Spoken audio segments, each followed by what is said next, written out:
mal. Moi, j'aime sa présence. Elle me rassure.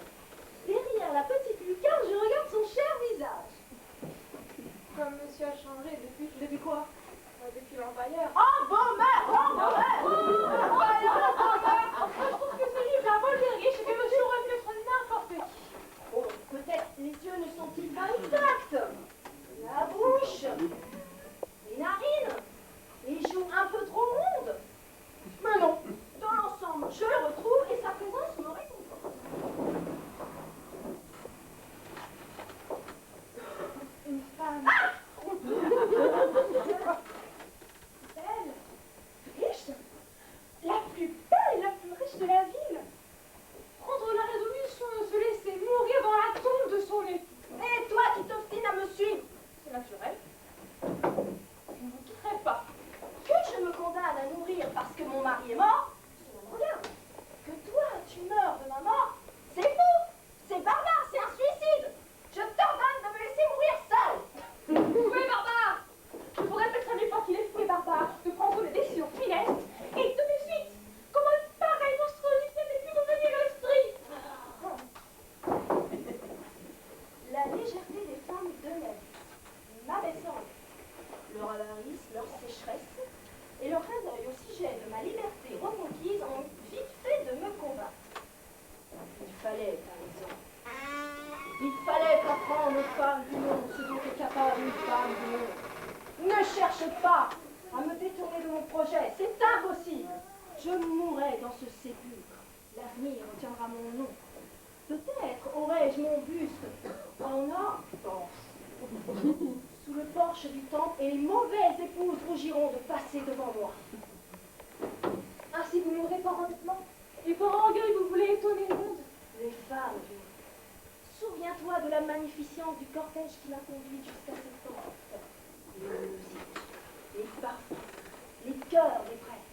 Et ces femmes, toutes ces femmes à genoux. Oh, je suis trop contente, les gars. Votre richesse, votre intelligence, votre beauté, comment de les écraser. Si c'était l'habitude de brûler la veuve sur le bûcher du mort, chacune apporterait sa torche. À genoux, sangloter tout rire sous cap. Comment pouvait votre Dieu peut-être grossière comme vous? Ah, tu es injuste, hein?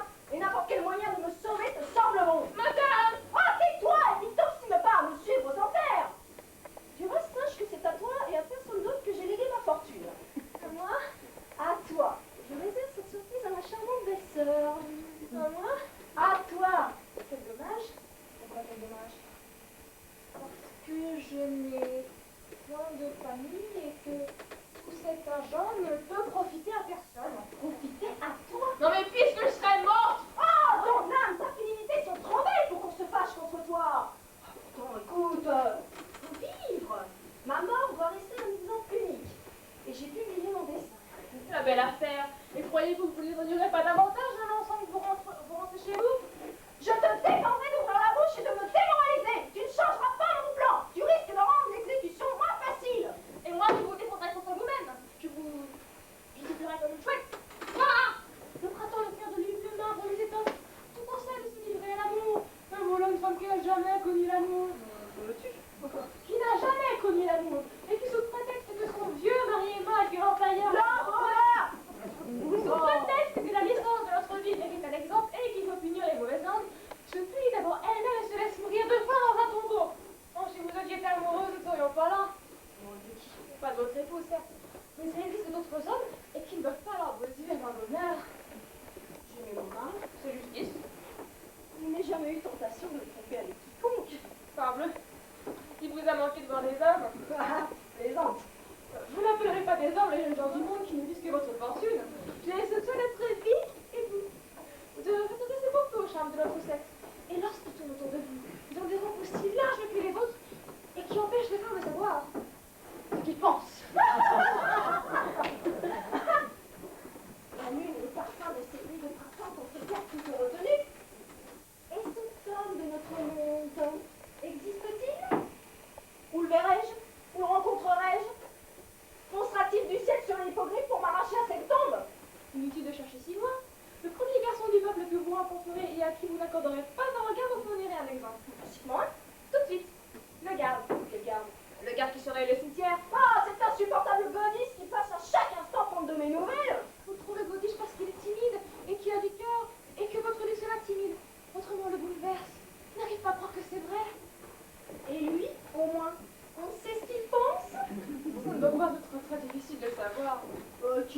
jeune, beau. Vous n'avez pas vu? Oh, si j'avais d'autres chats à fouetter, pourquoi imagines-tu que je me mette à regarder les militaires? Eh bien, après avoir fouetté vos chats, jetez donc un petit coup d'œil sur notre jeune garde, et vous comprendrez qu'une femme ne doit pas quitter la terre sans avoir rencontré un homme, un vrai, qui ne ressemble ni à la jeunesse dorée de la ville, ni à cette chose qui me fait affreusement peur. Je te défends de parler de monsieur sur ce ton. Monsieur ressemble si peu à monsieur. Il ne se ressemble pas plus que sur les statues d'un gâteau que les amis apportent. Je manque de la chance, ils peuvent manger. Ah, c'est là-dessus, hein? Reste ou sors. La porte est grande ouverte. Mais si tu restes, respecte mon silence et laisse la mort me prendre tranquillement. Tenez, voici notre garde. N'oubliez pas de lui accorder un coup d'œil. Il le vaut. Bon, vite, vite, je dors. Parle bas si tu veux, mais de grâce, qui ne m'adresse pas la parole. Tordez un œil, ne regardez que l'autre. Les femmes sont les maîtres de cet exercice. Tiens, on peut même pas mourir en paix.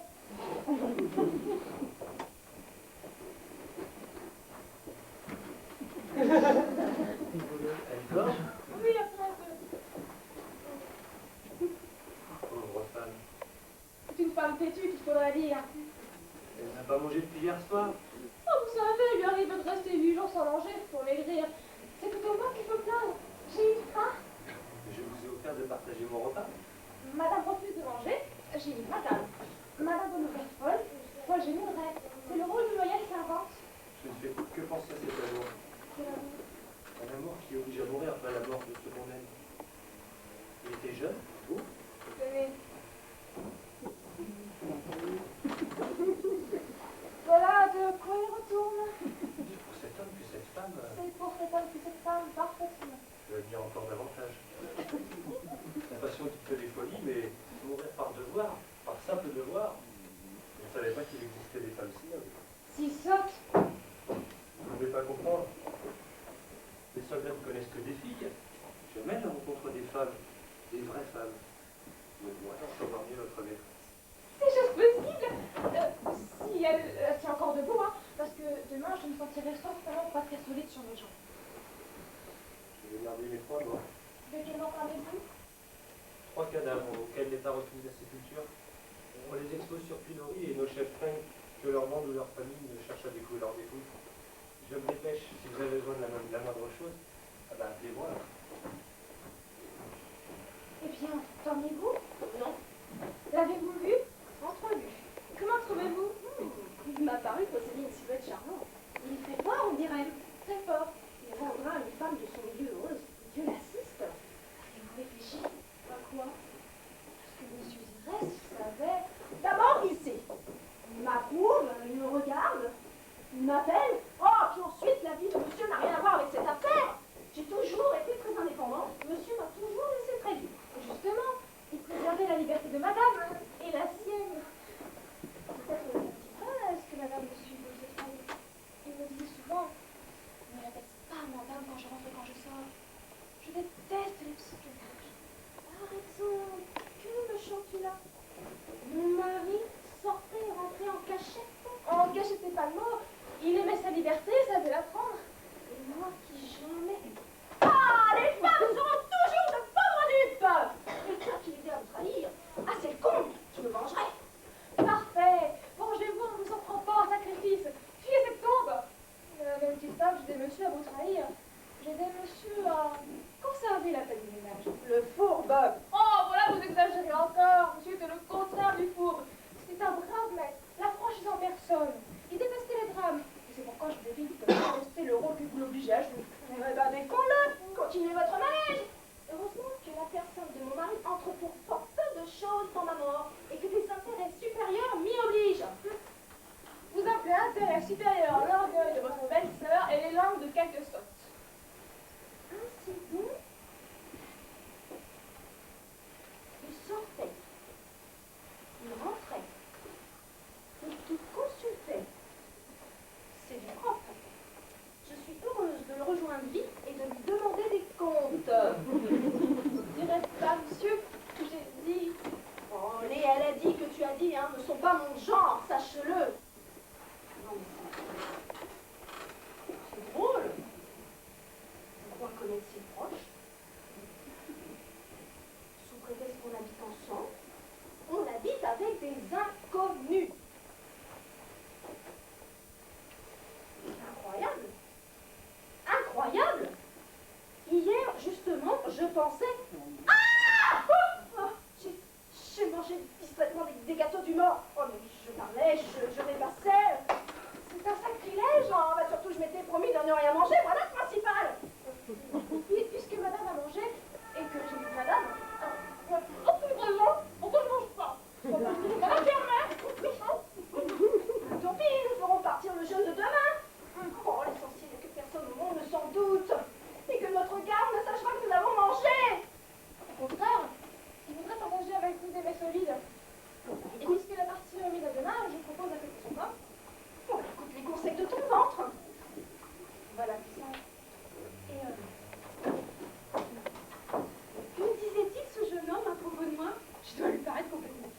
Ben, j'ai beau le contredire, il n'en veut pas des mots.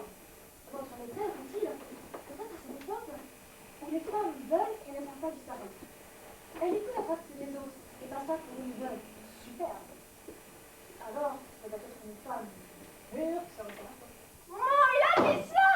Oh, il a osé, il ose! Camille, vous voyez mal dans l'ombre. C'est lui. Mesdames, J'ai fait un peu fort. Garde! Restez!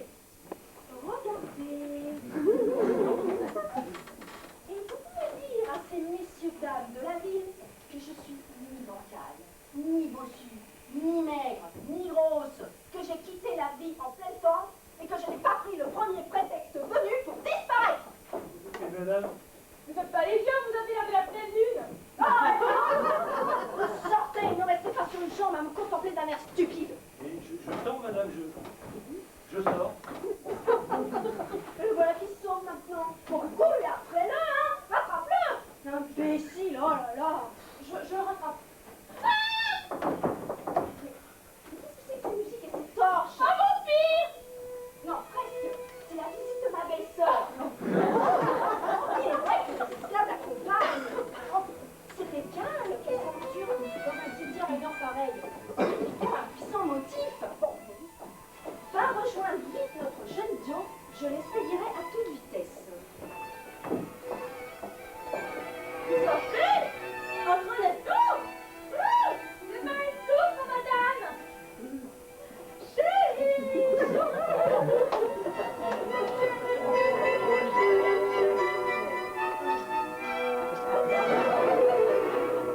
Quelle horreur!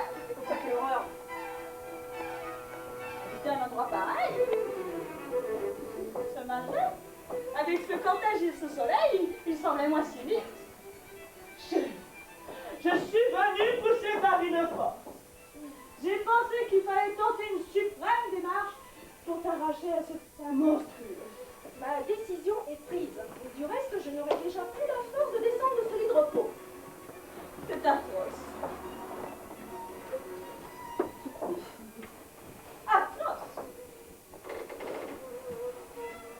Je t'admire. Si, hein, je t'admire. Et nous t'admirons toutes. Tu as très bonne nez. Je me repose, je n'ai rien fait que de fort naturel. Évidemment. Moi, j'ai ma mystique. Tic. Ma doctrine. J'estime qu'il est plus difficile de renoncer aux petites choses qu'aux grandes. Ainsi, je sacrifierais volontiers ma vie s'il le fallait, tout de suite. Mais je ne pourrais pas sacrifier ma douche et mes muscles. Je pourrais voir décapiter quelqu'un. Je tiendrai le coup. Il me suffit de m'égratigner les doigts pour me sentir malade. Je suis hélas la femme des petites choses. À que ce propos? À que je voulais te parler d'une chose qui va te paraître d'une vulgarité. À que ton testament? Il est fait. Je vous réserve une surprise. À que si je parle de ça, à que c'est dans ton intérêt. J'avais peur que ton héroïsme t'empêche de penser à des rien quelquefois indispensable. Je ne te raccompagne pas. Oh, du reste, je ne crois pas à cette horrible chose. Il faut te reprendre. La nuit porte conseil. Tu nous enterreras toutes. Ah! Ma robe te plaît? Alors, bonsoir. Bonsoir, toi. Oh, écoute. Quoi? On ne fera pas changer de ton parce qu'une personne est vivante ou morte. À que je garde mon style. C'est ma mystique. Je ne vois pas pourquoi je garderai le mort. À que... Adieu, chat.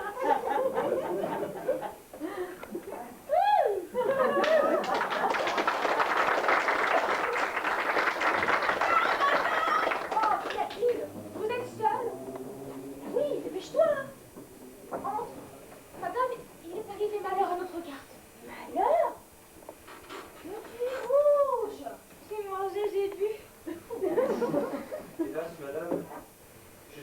3 cadavres, condamnés au pilori sans privilège de sépulture, je me sentais tellement attiré par cette lucarne que j'ai abandonné mon poste. Je vais perdre ma place et je ne pourrai plus jamais vous revoir. Est-ce cela qui te chagrine? Oui, je l'avoue.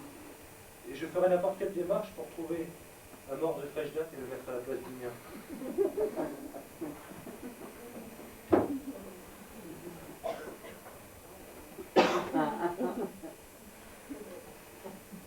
Mon mari sera enchanté de vous rendre ce petit service. Quoi? Madame, c'est impossible. Qu'est-ce qui est impossible? Les vivants viennent assez en aide aux morts pour que les morts viennent un peu en aide aux vivants. Mon mari ne mourra pas plus parce qu'il remplacera votre mort. Gagnez votre place.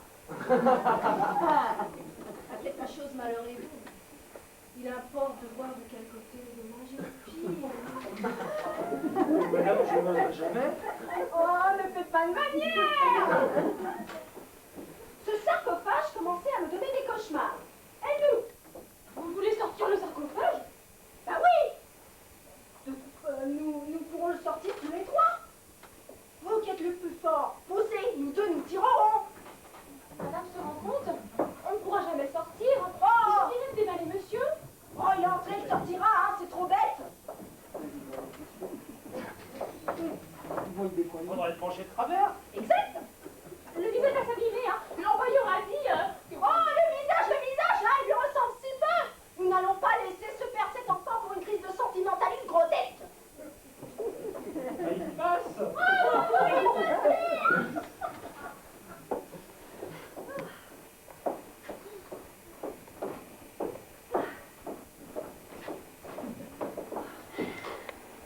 Madame! Oh, comment vous remercierais-je? Bon, bah, c'est facile, esprit cuit.